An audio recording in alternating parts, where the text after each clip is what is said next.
What? 5, 4, 3, 2, 1. 5, 4, 3, 2, 1. Live.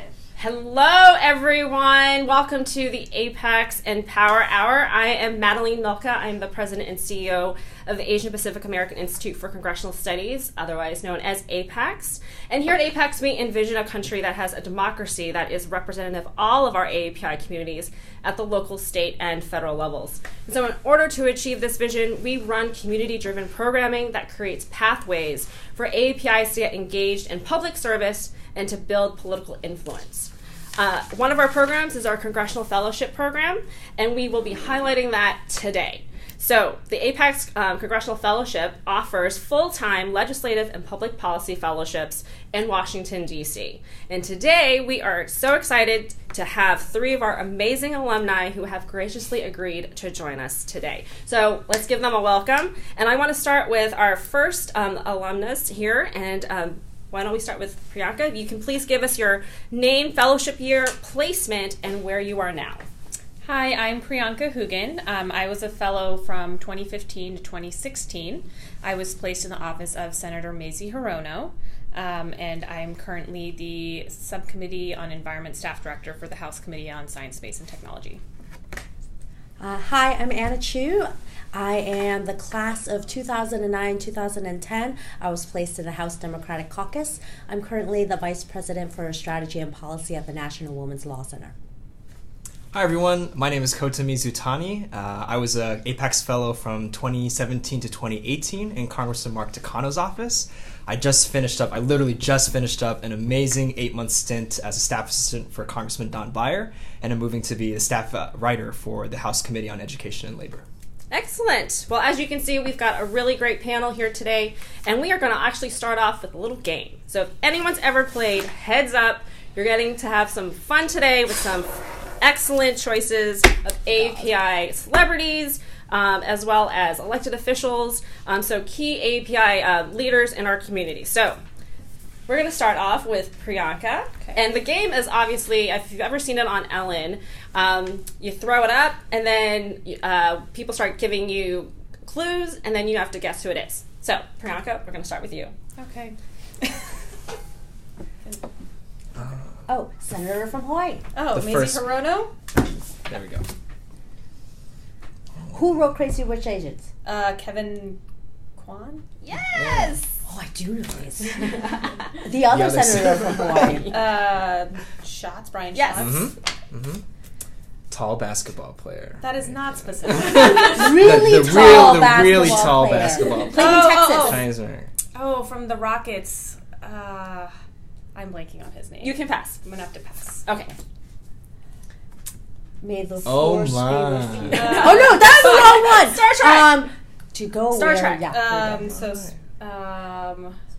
Allegiance, the musical Allegiance. George Takei. Yes. She wrote To All the Boys I Loved Before? Yes. Oh, I don't know her name. Okay. A representative from Texas with really slick back hair. From what part of Texas, you guys? Think Greg Orton. Yeah. Oh, Al Green. Yeah, I know. I was like, Greg lived there. Oh, time's up? Yep. Okay. Excellent. Next. Oh God. No, I thought that was it. This is gonna go badly. No, it's going to be great. Let's see. Oh, so representative from the Bay Area. Barbara Lee. Yes. Oh yeah, I cheated. Another From representative Sacramento, Yes. California? Japanese American. Took over who for is her husband. Matsui? Yep. Yes. Representative from Hawaii. Just announced running for president. Oh God, who is Tulsi Gabbard? I mean, who is Tulsi Gabbard? Famous cellist. Yo-Yo Han. Yo-Yo Ma. Ma. Yo-Yo Ma. Yes. Oh Lord. Directed, what is that? Sixth Sense. M. Indian Night American. Shyamalan. Yep. Yes. Or M something. Yes, Yep, that was right. Comedian. Asian comedian, female. Oh. She used to have her own TV show back in the day. Oh. I think. Yes, she had. Margaret She was, Cho. yes. First AAPI in Congress back in the 50s. From California, South yeah. Asian. I forgot the name. On the front cover of AAPI's in Congress book. I forgot. I guess time is up. Pass. Yeah. Oh, time's up. Okay. Okay. I didn't get 0. Yay. Okay. There you go. He's a singer. The Grenade song. From Hawaii. The next Michael Jackson. Filipino. No clue. background. Pass. Okay. Oh. Fierce feminist API advocate. There's so many. Super progressive. Way back in the days. Way back in the days. Not like Forerunner. Detroit. Yeah. One of the first Oh. people. Oh my god. How many papers did I write on her? Oh my god. You will pass. Are you I'm gonna pass? pass. I'm gonna pass. Okay, I'm so I know, we're sorry. not very I know this specific. is- We're not okay. very specific. Go ahead. From California. Floridian. No, Vietnamese Florida. Stephanie Murphy. Yes. Yeah, I was like, no, Yeah, it it's was definitely Florida. not California. First female from Hawaii representative. Title IX. Patsy Mink. Okay. She's a former NBC news anchor. She then went to PBS. Yeah. Japanese American. Damn. No. No. We can pass. No. Okay, pass. Okay. I'm All done. right. Well, thanks for playing the game, everyone. As you can see, we have some representation in media, Hollywood, and in Congress. And while we're on this topic of representation, I'd like to open up our discussion today about representation and public service. So during the midterms, we saw a record number of API candidates run for office. We also saw a large turnout of API voters. And so we are seeing that APIs are becoming more engaged in our democracy than ever. So Anna, I want to ask you a question. Why do you think it's critical that we have representation in public service, and why is it important for us to be engaged in the political process? I think it's really, I'm so glad you asked this question and started with this question. I think it's really critical to have representation in this process in politics because that leads to better policies. We have a very diverse community within the API community. There's many different ethnicities, many different languages, and who better to represent those diverse views and those experiences than us? And so having APIs in public service just really means that the full breadth of our community's needs will be better addressed. In terms of why it's important for us to engage in the political process, because that's really how the decisions about our lives will be made. And so that means that we need people who will be serving in office to represent our views, but we also need people throughout the process, whether it be as staff, helping inform the elected officials about the various different policy issues, or it also means, for those on the outside advocating for the policies and doing public education about the policies. The more diverse voices we have and the more of our voices we have reflected in that means the better decisions will be made for all of us. Great. Can you also, just as a follow-up question to that, what are your thoughts also about API women serving in elected office and how we can be supportive of them both in public service as staff and as elected officials? Why it's important for women, API women in particular. It's no secret that this has been the last 2 years have been a year of intense activism, from women across the country. And, as I said, with the need to have a diverse voices and to have diverse representation from all the different ethnicities within the API world, there's also specific needs that API women face as well. And so, as a colleague likes to say, instead of having others speak for us, it is really much better if we are able to speak for ourselves. And that means, again, being part of the process, both being the decision maker and also those staff and advocates on the outside who could be extremely influential in the decision making process.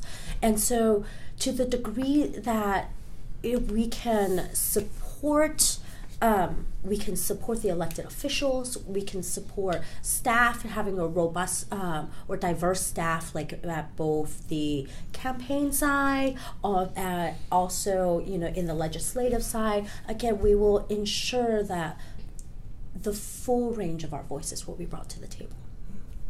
Perfect. Well, one other question I have for you is, in your experience in having briefed elected officials, how did your time at APAICS help you transition to some of that role where you became a senior staffer?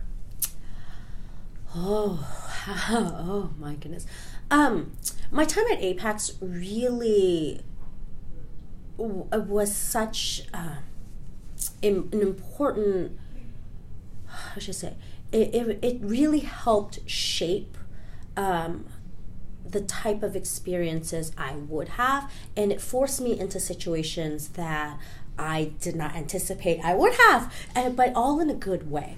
So APAICS placed me in the House Democratic Caucus, and one of the roles of the caucus was to put together brief meetings and policy meetings and policy conferences and policy workshops, and policy task forces for members.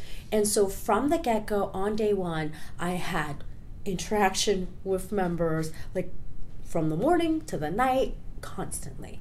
I did not anticipate that being new to the Hill, I would be allowed such opportunities. But it really is because of APAICS that really said, okay, we are going to go from never been part of Congress before to, hi, I am going to brief and talk to members on a daily basis. And that really gave me a comfort level. Yeah, members are humans too. The members are regular people. It forced me to get over the fear I had in terms of, demystify the whole process. And that was really important as I gained more and more experience and had more ability to brief members, on more and more policy issues. And again, it was that immediate, fast, quick transition at the very beginning. It's like, hi, you will now be talking to members every single day. Well, that should have been a fun experience all in itself. So I appreciate you sharing that, even though it can be sometimes scary for people to be thrown in on the deep end. But I hope that you also had a support system around you through APAICS and others who were through the fellowship program, who were all going through the same experience. So, but thank you for sharing your thoughts on that. So let me go next to Kota, who you're the most recent graduate, I guess, alum from the fellowship program. Yeah. So how do you think the fellowship supports our shared vision of creating a more representative democracy? Absolutely. Well, that's a great question. I think I want to touch on two quick things, and one of them kind of builds off of what Anna was just talking about, which is, we know why it's so important to have API representation in our democracy, but the question still remains, how do we do that as individuals, right? And I think the APAICS Fellowship was really my answer for that. It was, all of the APAICS Fellows come from a variety of different backgrounds. We're all unified by our passion and our dedication to the API community, but we all specialize in many different things. I came in focusing on education and labor for the fellowship. So it was really a challenge and a learning experience to figure out, how do I be a good advocate for the API community while also focusing on a variety of different policy issues, right? How do we make that balance? How do we still include API voices while representing all Americans? That was a really important skill that I think nothing but the fellowship could have given me. So that's the first thing. And the second thing is just a sense of camaraderie and a family, if you will, to be part of. I had always heard that there, and it certainly is true, that there could be more API representation on the Hill and in so many different sectors throughout this country. But I was so impressed and so happy to find such a loving and supportive community of not only APAICS Fellows, but APAICS Fellow alumni, of API staffers, and just APIs in Washington, D.C. And that really motivated me to say, hey, we could use more representation. This is something that I want to contribute to, a pipeline for API public service. So I think in those two ways, the APAICS Fellowship was extremely important for me. Perfect. Well, thank you for sharing that. And, in your experience now that you're transitioning to this new role, which also is somewhat reflective of what you were doing when you were a fellow, being that you were education. Right. How do you think that prepared you for the specific role that that you're now working on as a speechwriter? Right. Yeah. Staff speechwriter. So there are many practical implications just having the experience of knowing who works for the committee, knowing what issues they work on.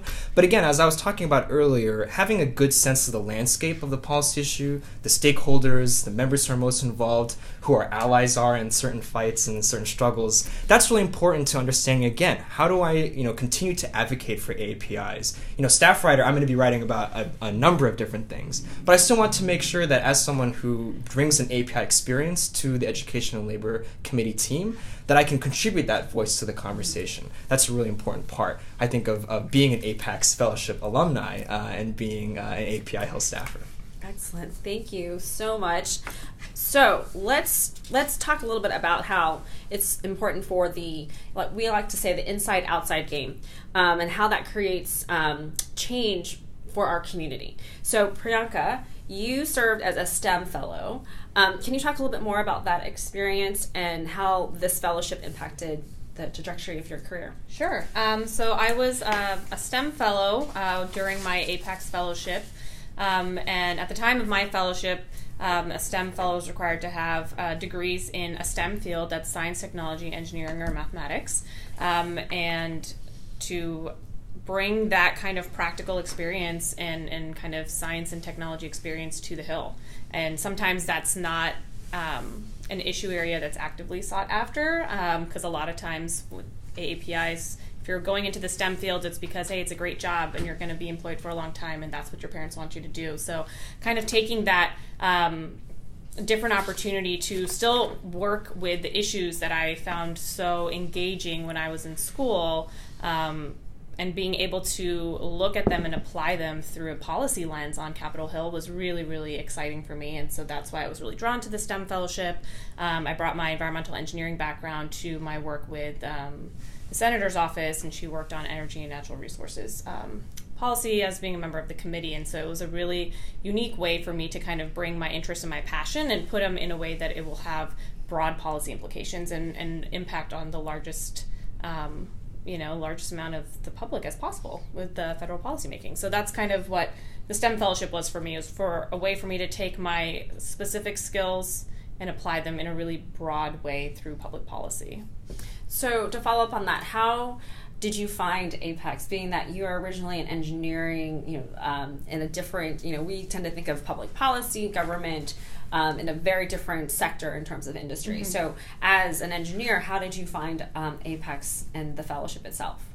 I thought it was fantastic. It was a really good opportunity for me at that particular time in my career as I was looking for a career shift, and the APAICS fellowship kind of presented itself. So the timing was excellent. I think I was really excited to work on Capitol Hill. I didn't fully understand what that meant at the time, and the experience I got, I believe Anna and Coda kind of hit the nail on the head. The experience I got in the fellowship was so unique. I couldn't have gotten that experience anywhere else, and I definitely couldn't have my current position without having had that experience through the fellowship. That was, if I didn't have Hill experience, I probably wouldn't have gotten the job, or I would have had to start at a much lower position and really work my way up. So the fellowship was a fantastic opportunity to really get hands-on experience, to be treated like a congressional staffer right off the bat, working with members, working on policy issues, writing speeches and statements that members of Congress say on the floor of the House, on the floor of the Senate. They use those talking points in interviews, and just having that opportunity it's amazing, and it's really hard to explain because it's unlike any other job I've had. So it was a great experience, and it really encouraged me to stay on Capitol Hill. And I initially thought I'd do the fellowship and leave DC, and here I am, 2 years later, and I feel like that's a pretty common thread with a lot of APAICS fellows. Well, I'm certainly glad that you stayed. Part of your fellowship was that you also got a chance to work in your sponsoring organization's office. Mm-hmm. Can you talk a little bit more about that? Sure. So the American Petroleum Institute was the fellowship sponsor for the STEM fellowship, and so I had the opportunity to work out of their Washington, D.C. office following my time in the Senator's office. So that was really unique as well, because I think public policy, as everyone's kind of mentioned before, it's not just the lawmakers on Capitol Hill. It's influenced by a lot of additional factors, whether that's, various organizations, nonprofit organizations, or just the public at large. So being able to work in a organization that is impacted by a lot of the regulations that are coming out, and also provides feedback on how to improve those, laws that are being written, was a really interesting experience to have. And coming from my STEM background, coming from an oil and gas background in the private sector, and kind of being able to see this other aspect of it at API was also very interesting. So it wasn't like brand new lingo to me. It was just kind of looking at these same issues that I've worked on for years in a completely different perspective, in a completely different light. So it was really nice to kind of see both sides of the coin, so to speak. Great. One of the things that people may not know is that we do a lot of work also with our counterparts in the other caucuses. So we work with the Congressional Hispanic Caucus Institute and the Congressional Black Caucus Foundation. So I was wondering if you could also talk a little bit about your interactions with the fellows who go through their programs. Great.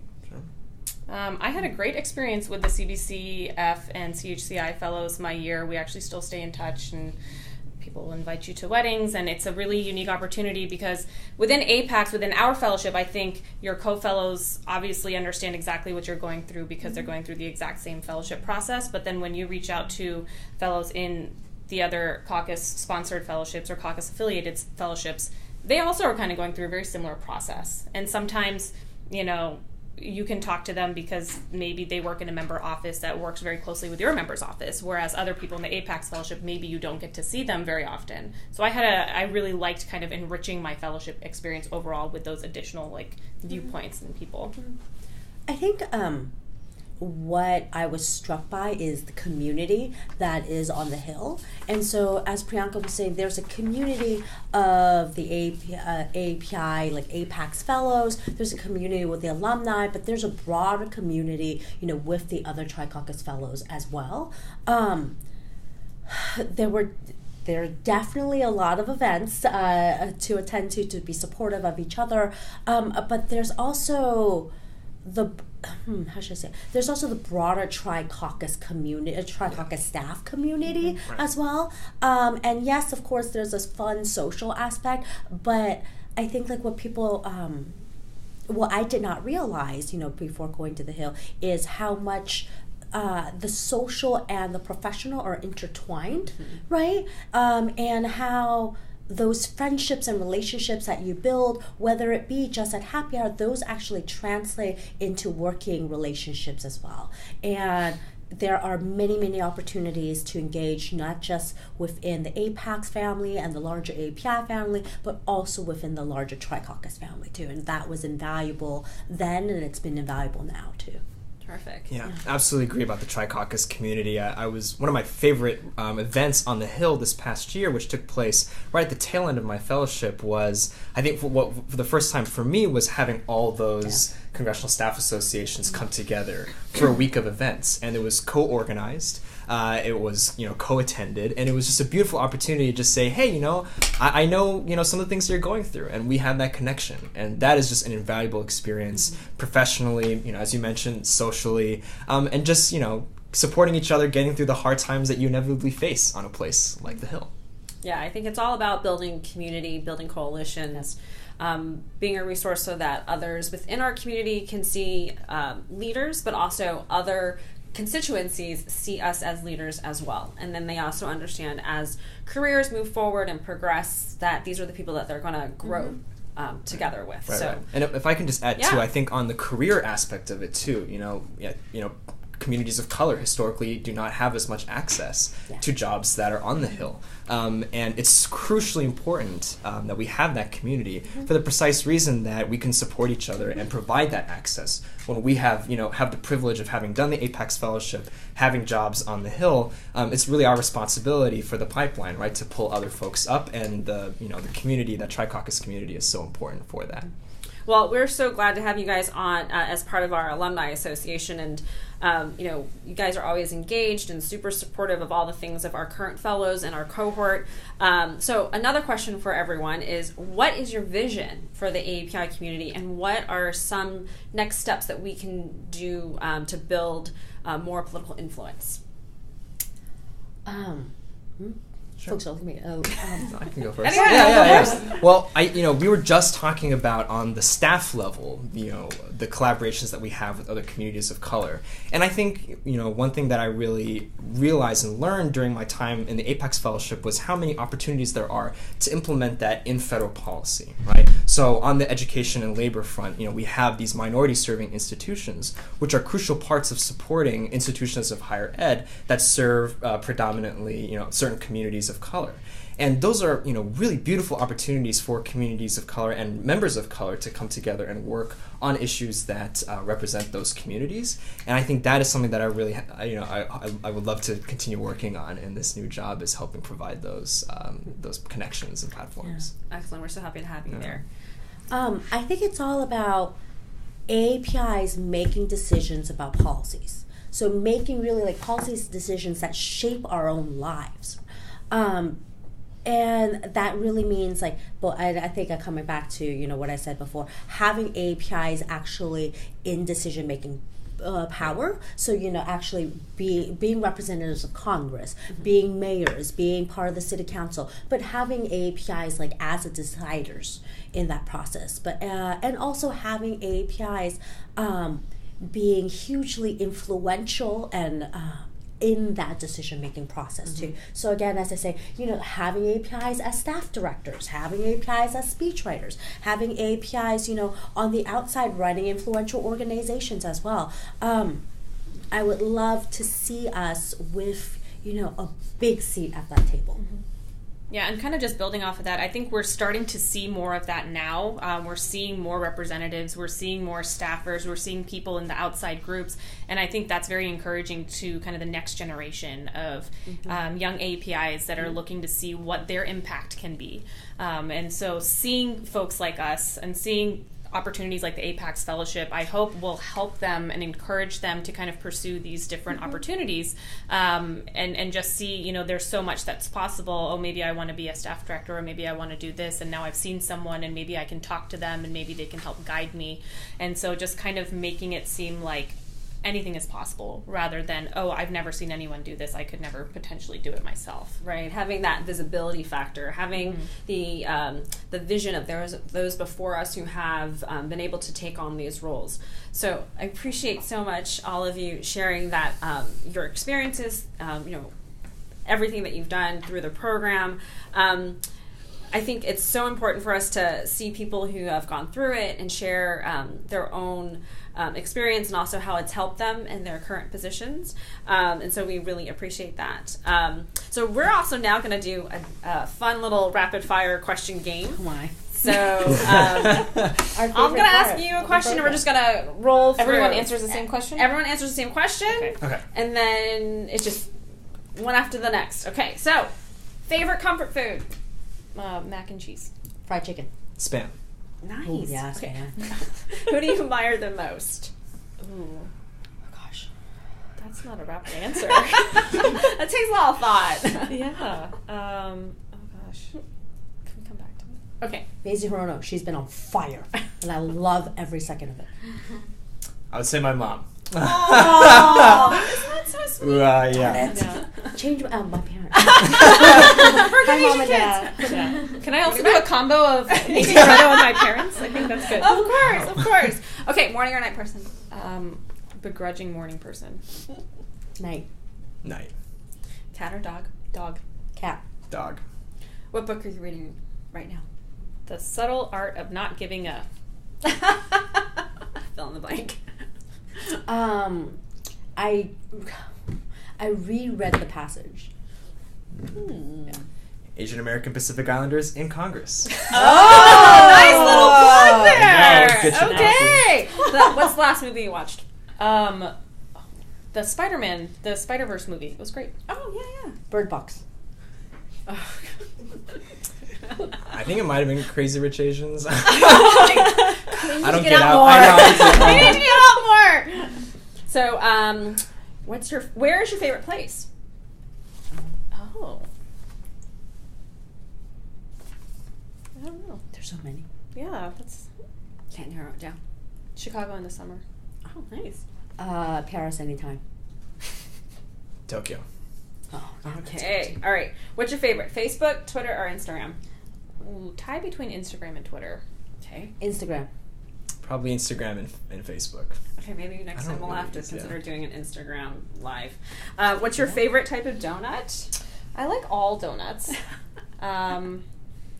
That's a category. Yeah, All. I just think all, I'm a fan. I don't really like donuts. Okay. Fair. But the mochi donut from Lily Ha Bakery in Hawaii is good. Yeah. I'm not a big donuts guy either, but to all my friends from the islands, it's malasadas. Yes, those are Oh, delicious. I love the mochi donut. Favorite meal of the day? I like breakfast. All meals. Midnight snack. Okay, so favorite K-Pack number? Oh gosh. Oh, it's like, Do you have to make us pick one? I always like to say they're like my children. Like they're all my equally favorite. But I'm going to, again, default to my former boss, Senator Can't Mazie go wrong Hirono. there. I love them all. Yeah, I agree.